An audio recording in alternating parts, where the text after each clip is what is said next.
एक काम करूया, जाऊन समध्यासनी सांगूया. फक्त आपण दोघं एवढे पैसे आणू शकत नाही. समध्यांनी मिळून प्रयत्न केले तर काहीतरी होईल. बरोबर म्हणतेस तू.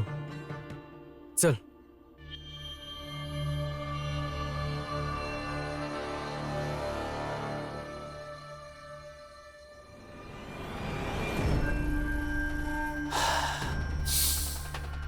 कुठे राहिलेत प्रचंड देवजी? एकदाच फक्त या जाळ्यातून निघू देत मला, मग बघतोच सगळ्यांना मी.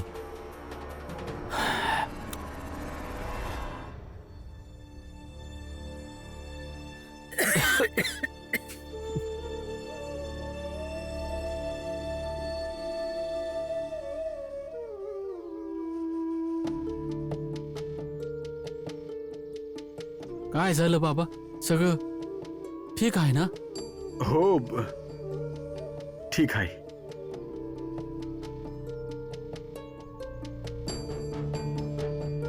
बाबा काय झालंय? नाही, काय विषय नाहीये. ये तेच ते औषध. आई, काय झालं दीपक? मला काय झालं? काय नाही होणार तुला. काय नाही होणार दीपक. येतच असेल. आणि जर तुम्हा सर्वांना औषध मिळण्यात वेळ झाला तर तुम्हा सर्वांचं आयुष्य अशा प्रकारे फिरताना दिसेल, या लोकातून त्या लोकांपर्यंत.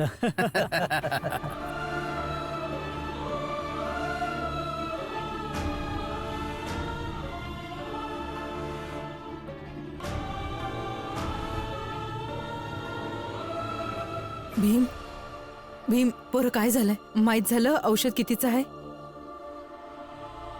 25 रुपये.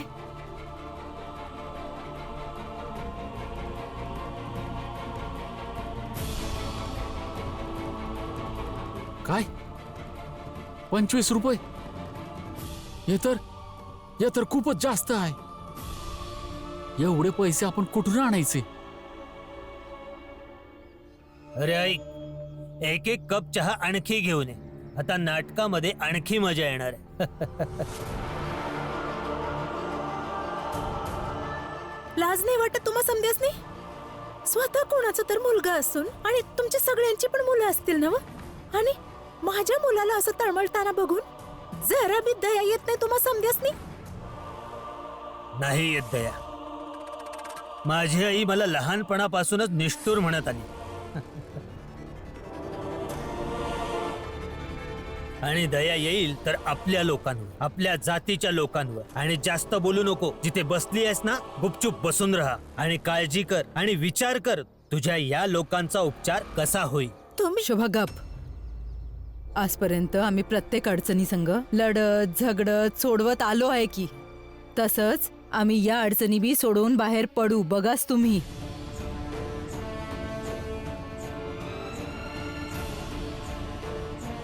भीमपोरा, 25 रुपये लय मोठी रक्कम आहे. हे एवढे पैसे कुठून आणायचे? तेच तर मला समजत नाहीये बाबा. ह्या बरोबर आहे. चूक कोणी दुसरं करणार, आजारी कोण दुसरं असणार, पण शिक्षा आपण भोगायची. तर आज समजून न होणार. त्याची जबाबदारी बी कोणी घेत नाही. एकच मार्ग राहतोय. अडचण आपल्या समध्यांवर आलीये तर त्याला तोंड पण समध्यांनी मिळून द्यायला पाहिजे. मला वाटतंय की आपल्या समध्यांना आपलं आपलं दागिने ऐकायला पाहिजे.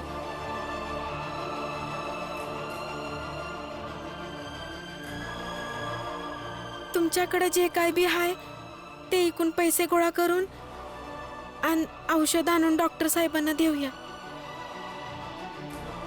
त्यानं तर उपचार होईल ना डॉक्टर साहेब? हो, नक्की होणार. आणि आम्ही लोक आणखी चांगल्या प्रकारे उपचार करणार. कारण तुम्हा सर्वांना माहित व्हावं की दागिने विकून उपचार झाले होते.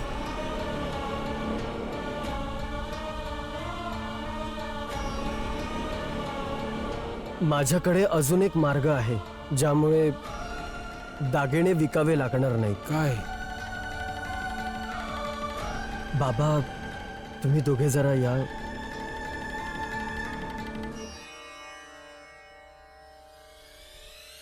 आता बास प्रचंड देवजीला येऊ देत गाडी घेऊन आणि मग मी निघून जाईल.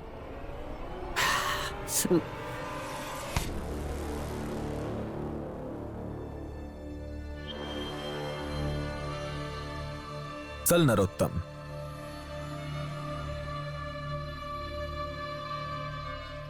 अरे तुम्ही फौजदार साहेब. अच्छा, प्रचंड देवजींनी तुम्हाला पाठवले आहे. चांगलंय चांगलंय. पैसे चोरी करून पळतोयस? अरे नाही नाही, हे हे हे हे हे फौजदार साहेब मला प्रचंड देवजींनी स्वतः आणून दिले आहेत. अच्छा, हो. तर मला स्वयं प्रचंड देवच बोललेले आहेत तुला अटक करायला. आणि त्यांनी मला हे सुद्धा सांगितलंय की तू डेव्हिड सरांच्या घरून पैसे चोरी करून पळून गेलायस. काय? प्रचंड देव मुख्यरडा, किती धूर्त आहे तो.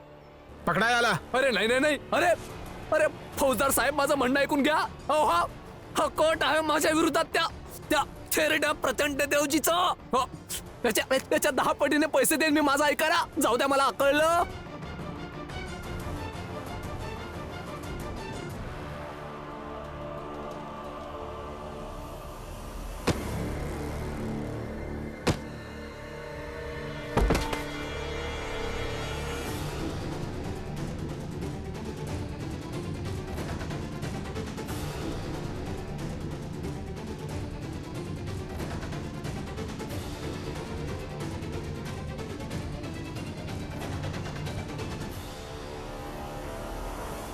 बाबा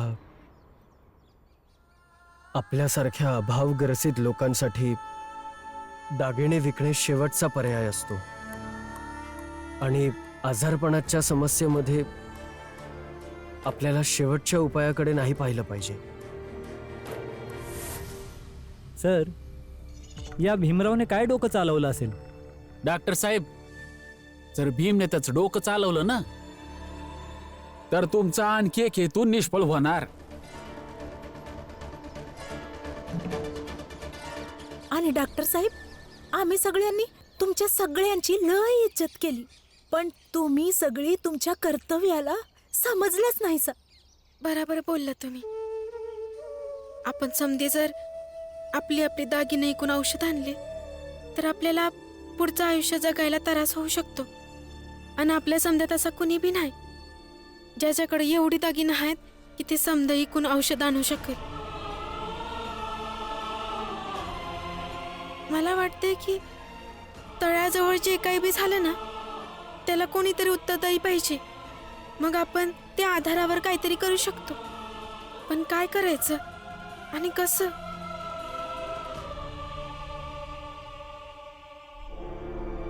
तुमच्याकडे उपाय होता ना, मग सांगा. मला असं वाटतंय की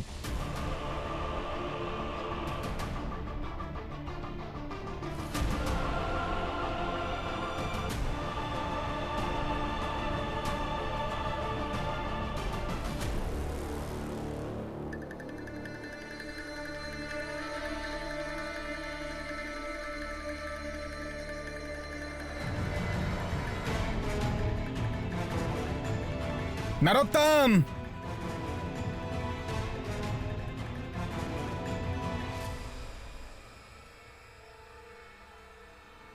कुठे गेला हा नरोत्तम? नाही सोडणारे आला. हा हा फौजदार तर मागेच लागला आहे. आता इथून पळाला तर पुन्हा पळवेल आणि पळूही नाही शकत. काहीतरी कर नरोत्तम.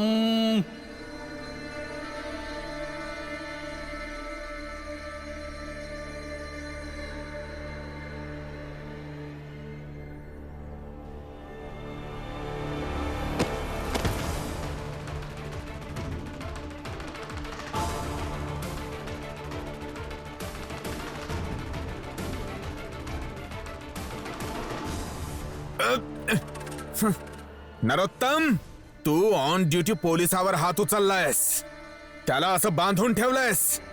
मी नाही सोडणार तुला. फौजदार, आधी स्वतःला सोडव फौजदार, तुझी अवस्था बघ. मला बोलायच्या बाता करत असतोस मूर्ख. ते बघ, हे फौजदार आता याच पैशांनी देश सोडून जात आहे, परंतु जाण्याच्या अगोदर काहीतरी हिशेब वगैरे करून जाणार. तू इथेच थांब. नरोत्तम थांब.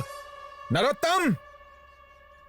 बाबा, रमा बरोबर म्हणतेय. कोणाला तरी जबाबदारी घ्यावीच लागेल. तळ्याचे पाणी पिऊन हे लोक बेशुद्ध का पडले, हे सगळं का झालं?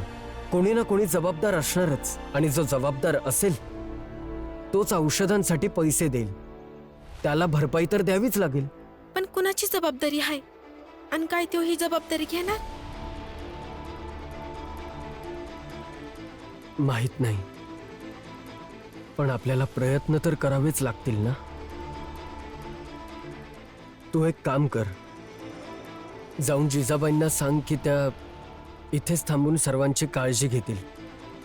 कारण मला नाही वाटत त्या आपल्यासोबत यायला तयार असतील. बाकी सर्वांना सांग की ते आपल्यासोबत येतील. जा, चला. आई, तुम्ही समद्यांची काळजी घ्या आणि जे बरे आहेत ते आमच्या संग चला. अरे कुठे जाणार आणि काय करणार जाऊन? ते जेव्हा आम्ही परत येऊ तेव्हा सांगतो की आम्ही काय केलंय ते. पण सांगणार नक्कीच. चला सगळी. दीपक, तू बी आराम कर, मी येते. तुम्ही सगळी दीपकची काळजी घ्या. फुलियाताई.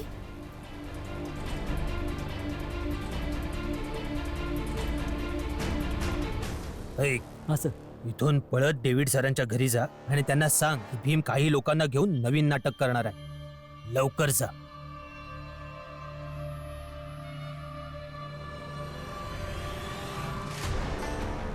मला सोड नरोत्तम. फौजदार आहे मी.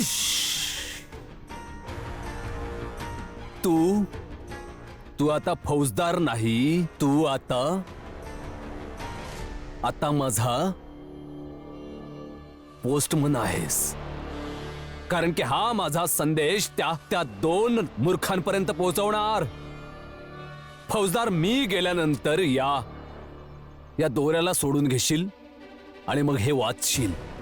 खूपच महत्वपूर्ण संदेश आहे तुझ्यासाठी, तुझे साहेब डेव्हिड साठी आणि त्या मूर्ख प्रचंड देव साठी.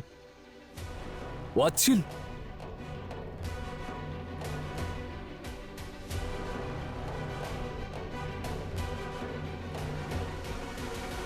निघतो मी. काय लिहिलंय या पत्रात? नरोत्तम थांब. अरे कोणी आहे का? अरे ऐका रे, कोणी आहे का? अरे या, सोडा मला. अरे ऐका, लवकर या, सोडवा मला. कुठे होता तुम्ही लोक? लवकर सोडवा.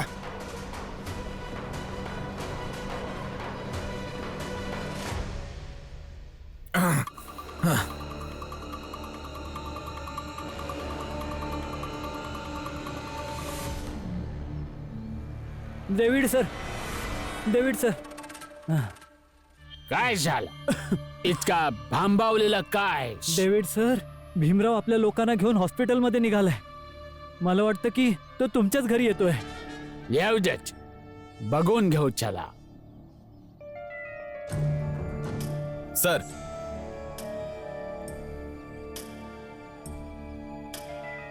आता सगळं सांभाळणं एवढं सोपं नसणार आहे सर. का? काय झालं? आणि ही काय अवस्था बनवून ठेवली आहे? नरोत्तम जोशीला पकडण्यासाठी खूप कष्ट घ्यायला लागले का? हे वाचून घ्या सर.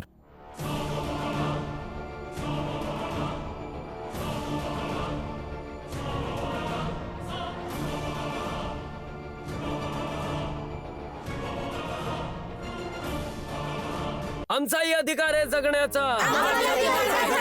आमचाही अधिकार आहे जगण्याचा. आमचाही अधिकार आहे जगण्याचा. आमचाही अधिकार आहे जगण्याचा.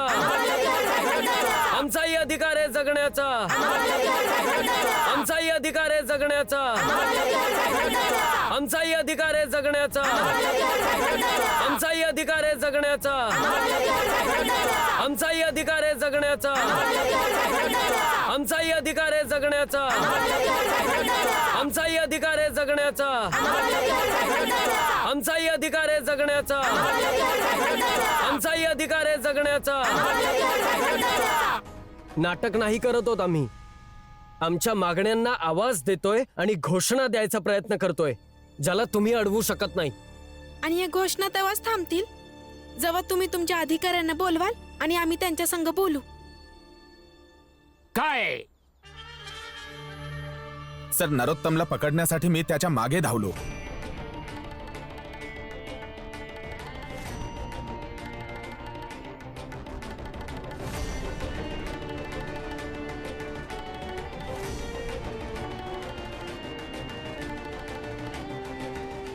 तू आता फौजदार नाही, तू आता माझा पोस्टमन आहेस. कारण की हा माझा संदेश त्या दोन मूर्खांपर्यंत पोहोचवणार. खूपच महत्वपूर्ण संदेश आहे तुझ्यासाठी, तुझे साहेब डेव्हिड साठी आणि त्या मूर्ख प्रचंड देव साठी. ह्या पत्रात तर हेच लिहिलंय सर की आता जो पाण्याचा कांड झालाय त्याचा गुन्हा नरोत्तम जोशी स्वीकारतो. आणि त्याने हे सुद्धा लिहिलंय सर की या गुन्ह्यात प्रचंड देवजी आणि तुम्ही म्हणजे डेव्हिड सर ही सामील होते. आणि याचे सगळे पुरावे तो चौकीत पाठवेल. आणि जर हे पत्र फाडून ही गोष्ट गुंडाळण्याचा प्रयत्न करण्यात आला तर तो असंच पत्र सगळ्या न्यायालयीन मोठ्या अधिकाऱ्यांना पाठवेल.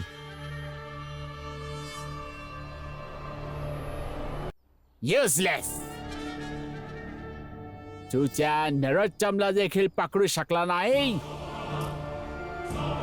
तुझी सगळी फोर्स लाव, पण काही करून त्याला पकडा. लेटरचे काय करायचे ते मी तुला नंतर सांगतो.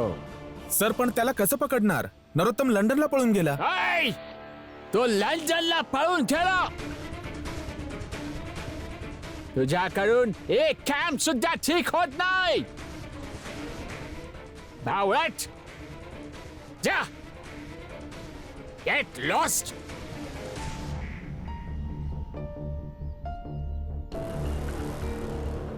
डेव्हिड सर, भीमरावने जे आपल्या लोकांसोबत मिळून नाटक सुरू केलंय त्याच्याबद्दल पण विचार करा. त्याचं काय करायचंय? त्याचा पण काही ना काहीतरी करायला लागेल. येऊ द्या त्याला. इथे कोणीही येणार नाहीये मोठे साहेब. वॉच, काय बोलताय तुम्ही? मोठे साहेब, आता तुमच्या घरात कोणीच येणार नाही. कारण भीमराव आणि त्याचे समर्थक तुमच्या ऑफिसच्या बाहेर उभे राहून तिकडे घोषणा देत आहेत. तर याचे सोल्युशन सुद्धा ऑफिस मध्ये जाऊन काढूया. चला.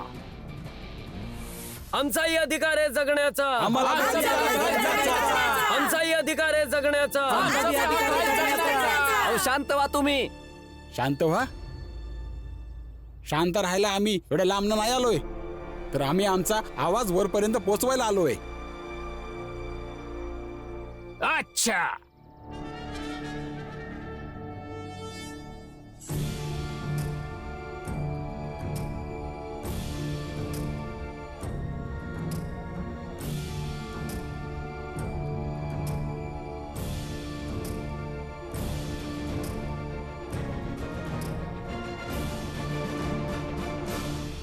चल, पोहोचला तुम्हा सर्वांचा आवाज आमच्यापर्यंत. आता मोबदला पाहिजे आम्हाला, कारण मोबदला भरल्यावर तुम्हा समद्यांना बी कळेल की आम्हाला बी जगण्याचा अधिकार आहे. हो हो, आम्हाला भरपाई हवी आहे. आम्हाला भरपाई हवी आहे. हो हो, आम्हाला भरपाई हवी आहे. कोर्टामध्ये जिंकून डॉक्टर कडून हरल्यानंतर आता हा नवा ड्रामा सुरू केला. लक्ष देऊन ऐका जे मी बोलतोय. तुम्ही किती ओरडायचे ते इतके ओरडा, किंचाळा, गळा फाडून, पण एक दमडी सुद्धा नाही मिळणार.